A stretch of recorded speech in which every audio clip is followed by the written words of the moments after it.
Good day, everybody. It's such a pleasure to be here. My name is Ruramiso Mashumba, like mentioned. So agriculture is very important to Zimbabwe because it contributes a great deal in our gross domestic product. But what we have found is that majority of farmers in Zimbabwe are actually living below the poverty datum line. And yet they rely on agriculture as a way of livelihood. Again, those are some of the challenges we have as farmers. We lack access to knowledge and technology. So what am I doing as a farmer? So I've been farming for 9 years now. And when I started farming, I had no equipment. I had to start from scratch.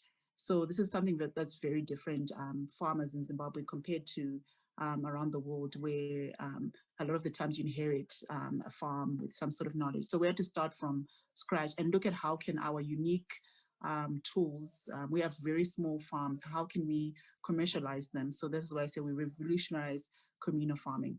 So what we're doing at our farm is looking at how can we use the latest technology to reduce carbon emissions. So something that we are pioneering right now is we're putting in a solar farm. So the solar farm will power our irrigation equipment, will also power everything on the farm. In Zimbabwe, a few years ago, because of climate change and droughts, we've been having power shortages to the extent that we have only six hours of power a day.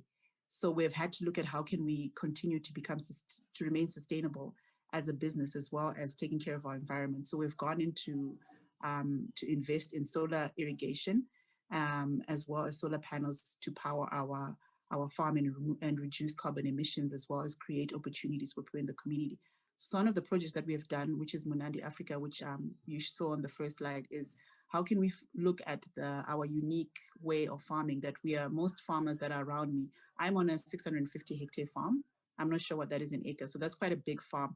But we're looking at the smallholder farmers that are surrounding us are on 1 hectare pieces of land. How can they also contribute to increasing their yields? How can they also look at how can they reduce carbon emissions? So some of the things that we have done now with Munandi Africa is we've come together with those women in the communities and formed, and together we're doing an equipment sharing scheme. So they're able to hire equipment from us, as well as we're looking at a bigger project of how can we also help them power their systems using our solar farm. That's what we're currently doing on our farm, looking at how can we remain sustainable in such difficult times using solar and using precision irrigation. Thank you.